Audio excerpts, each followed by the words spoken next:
Welcome to the Behind Beliefs and Behaviors podcast, where we take you on a journey of what is behind the specific beliefs and behaviors that impact individuals and organizations.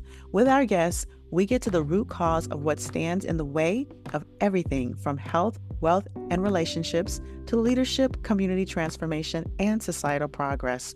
From topics on leadership, psychological safety, corporate culture and communication, to parenting, trauma, relationships, personal health, and intimacy, this podcast is sure to get you to the source and provide you practical tips to transform your life one root cause at a time.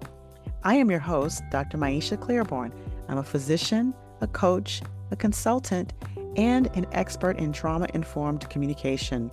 The founder of the Mind Remapping Company, I help individuals and organizations better understand the brain, behavior, and the root of false beliefs so that you can more effectively listen, communicate, connect, and create fulfilling relationships and results in your personal and professional life. Join us every Monday morning at 8 a.m. and let's get to the root cause and discover what's behind your beliefs and behaviors. Greetings and welcome back to another episode of the Behind Beliefs and Behaviors. I'm Dr. Maisha, and I have some pretty exciting news and pretty exciting things coming up in the coming weeks. First and foremost, you've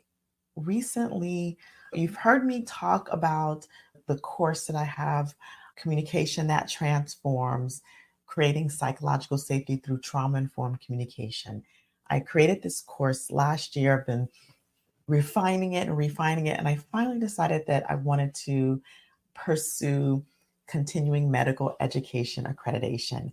And this past month, I was approved, and we are officially able to offer continuing medical education. So I'm going to give you more information about that coming towards the end of the podcast. And if you are a physician or a healthcare professional whose accrediting body recognizes CME, I have an amazing opportunity to earn 22 CME credits with our course. And I'll share all of the information where you can read more about it towards the end of the show. Now, the other thing that I want to share about, which is the impetus for why I'm doing today's topic, difficult conversations, is a free online webinar that is coming up. And it is coming up on June the 6th, 2024. So if you're listening to this, maybe coming up soon. I have probably posted it on multiple social media platforms, but I want to let you know, because in the communication course, one of the big questions that I get that's consistent is, what are we to say? What are you to say during difficult conversations? So today in this episode, I'm going to talk about some foundations before we get to what to say. But in the webinar, A Trauma-Informed Approach to Navigating Conflict, I'm giving a sneak preview to some of the things that you learn inside of the course, Communication That Transforms, because it's about how to handle all types of conversations, including those ones that can be challenging. So with that, let's talk about what we're going to talk about. In our life, every single day, we deal with and navigate challenging conversations, and we deal with conflict as well.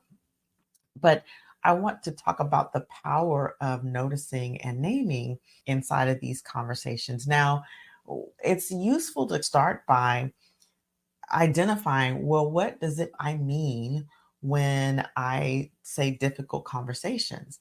What a difficult conversation is going to be different for each individual person. And the reason this is true is because if you remember, we all have these different models of the world. And because of that, and because we've all grown up in different households and different spaces, we all have different models of what feels difficult. We all have different levels of resilience around challenging conversations and conflict. We all have different experiences of what we've witnessed as conflict and difficult conversation. And so if you grew up in an environment where there was a lot of screaming and yelling and maybe even assault or abuse, then conflict really does light up those threat detection centers, okay?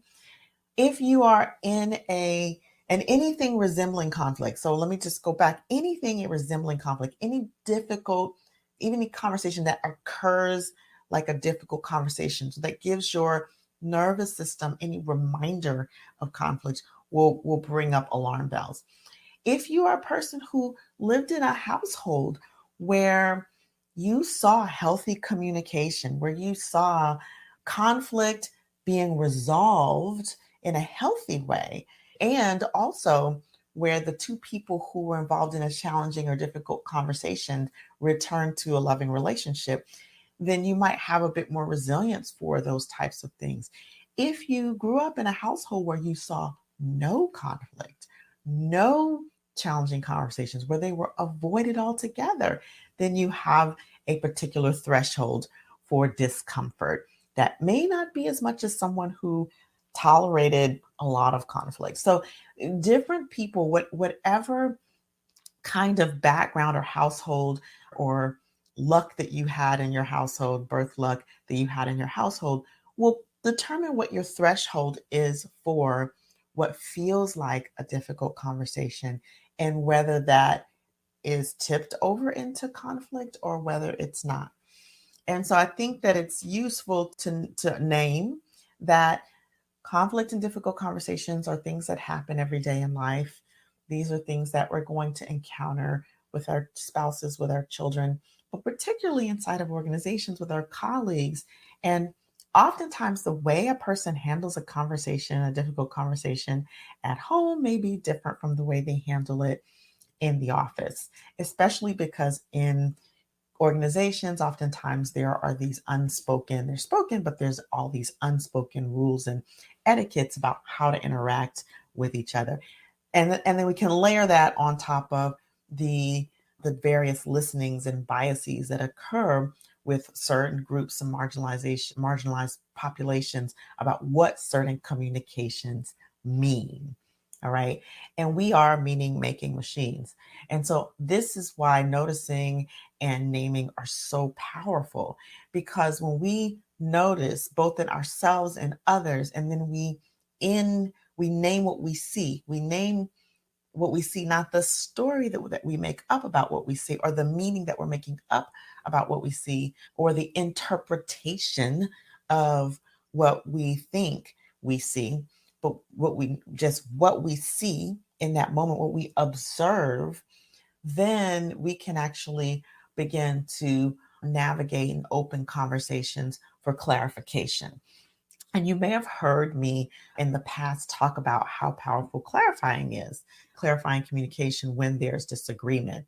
And so let's take, for example, a conversation that I had with a colleague of mine in which I'm speaking with her and I could notice her face was furrowing. And we were talking about a presentation that we were going to do together. And we were on this virtual platform, we were on Zoom. And as I was speaking, I noticed that her face began to do a thing. And I could have made any number of meaning about that. I was speaking about something that I wanted to put in the presentation in her face. And so remember, only 7% of communication is words, and the rest of the 93% is tone of voice, facial expressions, eye movements, whether you're making eye contact, whether you're looking all over, and body language. And so I noticed this body language. Now I could have made any meaning of it. I could have decided she didn't like what I had said.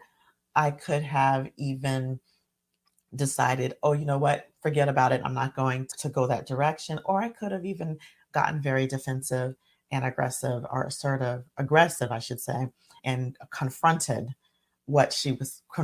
her rather than just noticing. So I noticed and I simply said, naming, oh, what's the face? And we have enough of a rapport that I could say it exactly like that. So I would not say it exactly like that if I were, say, speaking with a client. I might say, hey, I noticed your face did a furrowing thing. What was that? What did that mean? Or did that mean anything? As it turns out, her face did a furrowing thing. And what had happened was on her screen were coming up notifications, and she was getting a little frustrated with the notifications. And that is what happened. It had nothing to do with me. All right. Just in noticing and naming. In that same relationship with this partner of mine, I was speaking. We very often do this practice of naming. And I must have had a specific tone. And we were actually speaking on the phone. And she asked me, are you okay? And I said, yes. Why do you ask? And she said, you sound like maybe you're not feeling well or you're feeling sad. And I said, oh, no, I was just trying to do too many things at one time. And I think my focus was somewhere else. So again, noticing and naming, and it comes in many forms. It comes in many forms. I'm speaking simply about communication. However, we can also do this same thing with behavior. And so when you notice a particular behavior that's happening, whether it is you're speaking with a person and you notice an eye roll, or you're speaking with a person and they interrupt you and they're interrupting you multiple times. And I'll give you an example of that in a minute. Or if there is conflict in the room, if you're in the room with a lot of people and you're noticing that the temperature is rising in the conversation and it's getting intense, you can utilize this practice of naming what's happening. And I think it's just so important to emphasize naming what's happening rather than the interpretation of what's happening. So I was in a meeting a few weeks ago and in a board meeting, and a very sensitive topic came up about something that the board is working on. And as the conversation was happening, there were some intensity in the conversation. And what I noticed is that people were passionate about what they were speaking about. And in that passion, they were interrupting each other and not allowing each other to finish the sentence. And that was creating more tension and more intensity. And so as I was sitting back and observing, I noticed this and I just raised my hand and I said, hey, you know what? I noticed that everyone is interrupting each other and no one is getting to finish their sentence. And then I added this in. It's very helpful for me and my brain to be able to hear the full sentence that everyone is speaking so that I can make my own assessments about what's going on here. So I added, and it's helpful. And so when we name what we see and then name what's helpful, then it helps to shift the conversation without throwing accusation and blame and throwing out our interpretation. I could have said, man, it seems like everybody's so upset and you're just throwing insults at each other, which wasn't actually happening. But I could have said that. But instead, what was happening exactly as it was happening? People were talking, people were not finishing their sentence before another person started talking, which constitutes an interruption. So, that is one of the very powerful ways to begin to actually bring awareness to another's behavior, because perhaps a person who is interrupting, and I was in a conversation recently with a person who kept interrupting, and I had to say, I am still speaking. You keep interrupting me. I'd like to be able to finish my sentence, right? That person may not have noticed that they were interrupting. They may have thought they were just responding in excitement. However, for me to not be able to get a full thought out without someone jumping in is very frustrating. It's very frustrating. It's very irritating for me and activating for me. And so to be able to name, this is what I'm experiencing, right? So we can name our experience. This is the experience that I'm having right now. And so it is very subjective and it's personal, but it also brings awareness to how another person who might be speaking with you is coming off. Okay. And so then you can then ask the question, is that your intention? So then it takes away from the accusatory, you seem mad right now, or don't be so upset. Don't get so upset about it. Like these are very unhelpful types of statements, or calm down. Calm down. Oh, whoa, just wait a minute. You don't have to get so angry. These are very unhelpful statements when you're speaking with someone. But when you name, oh, you know what? I'm experiencing, it seems like is also a very good bridge statement to naming. It seems like to me your emotions are high. Is that what am I reading you wrong?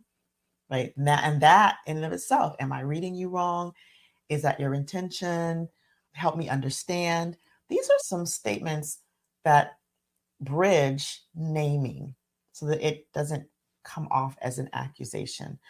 And understanding that oftentimes we have to manage our own perception of what's happening as we name and being aware of that. And so that's why using language like it seems, or here's what I'm experiencing and I want to clarify, using language like that can be very helpful in bridging into this naming. And as we are naming things, it is very helpful to first notice our own internal reactions.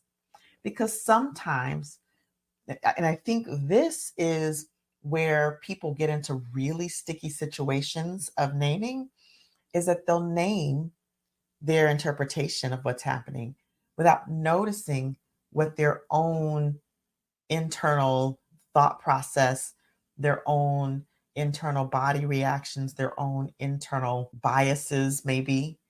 And so, in the noticing, it's very important that before you name, you notice, right? So, you notice what's happening in the room, then you notice what's happening inside, right?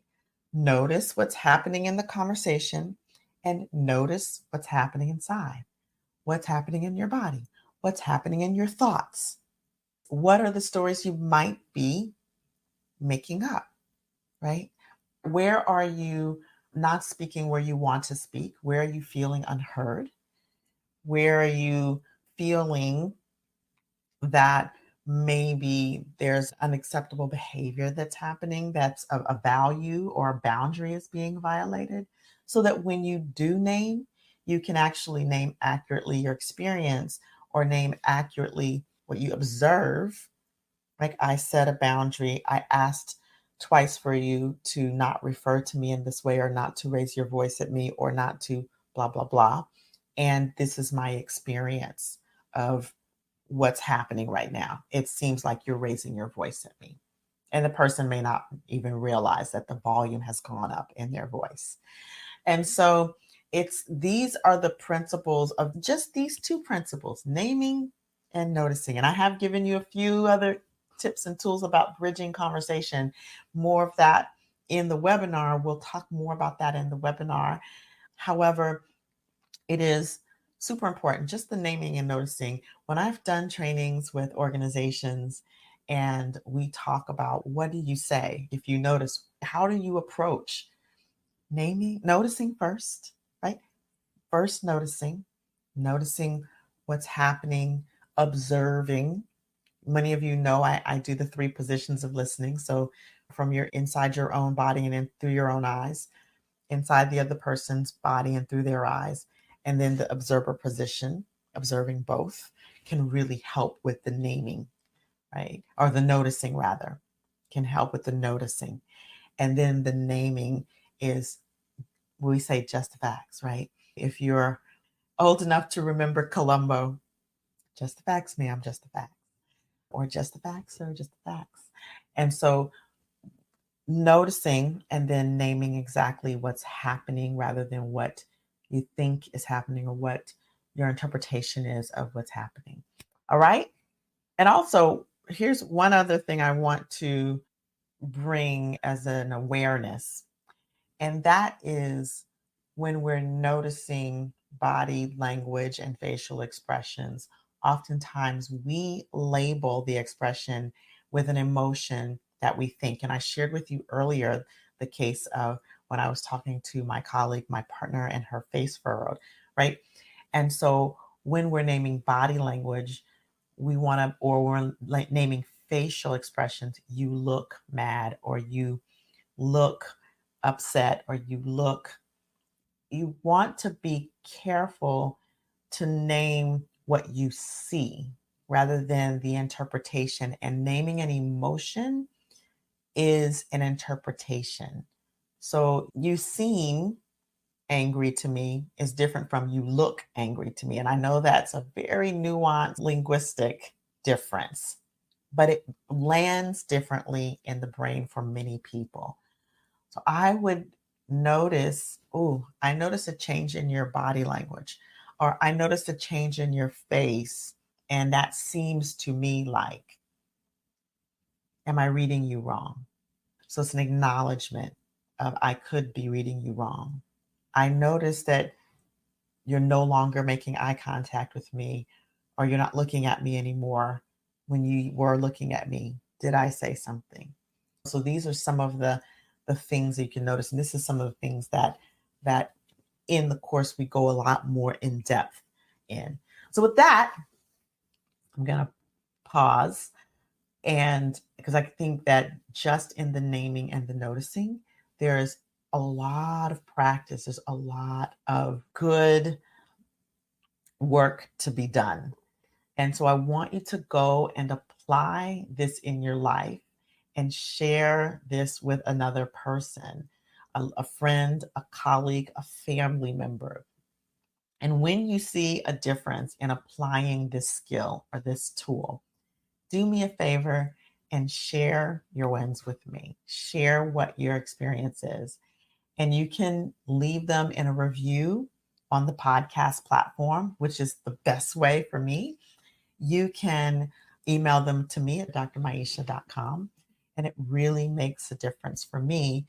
And if there are more questions that come up about it, please email me those questions, drmaisha.com, because then I can actually go and make another episode about that. And so if you are seeing these amazing shifts and changes as you're applying these tools, and whether at work or whether in your personal relationships, know that this can continue on a larger level. All right.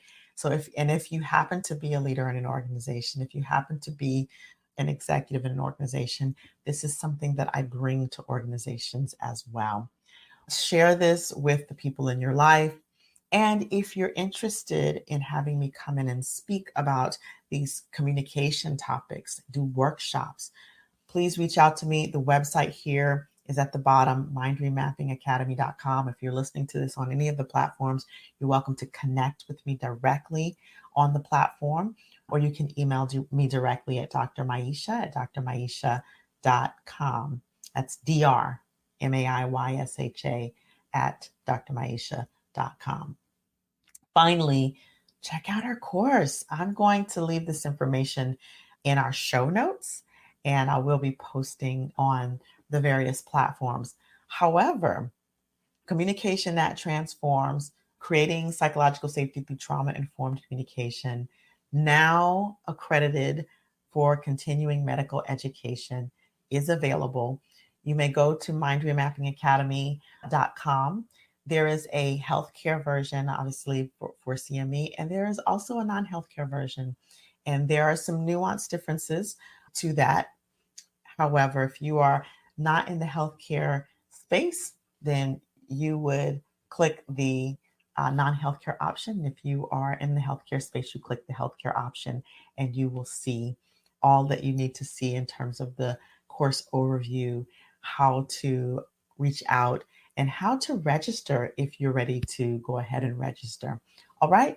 So with that, I appreciate your listening. And as always, I'm committed to seeing you empowered. These are the conversations that transform organizations, families, communities. And I do this work to create a bridge to a new future. So I hope that you share this episode with someone in your life. And until the next time, stay empowered. Thank you for listening to our podcast. We know that without the listeners, there is no podcast. We hope you enjoyed this episode. Please remember to subscribe so you do not miss when we drop our next episode, and share this podcast with a friend, a family member, and a colleague, at least one person in your life today. This episode was brought to you by the Mind Remapping Company, helping organizations create psychologically and emotionally safe cultures that make their employees and leaders feel seen, heard, respected, welcome, and valued, all while fostering a thriving, engaged, and healthy workforce for the organization. Is your organization in need of a speaker? I speak about topics like psychological and emotional safety, trauma-informed communication, and employee well-being.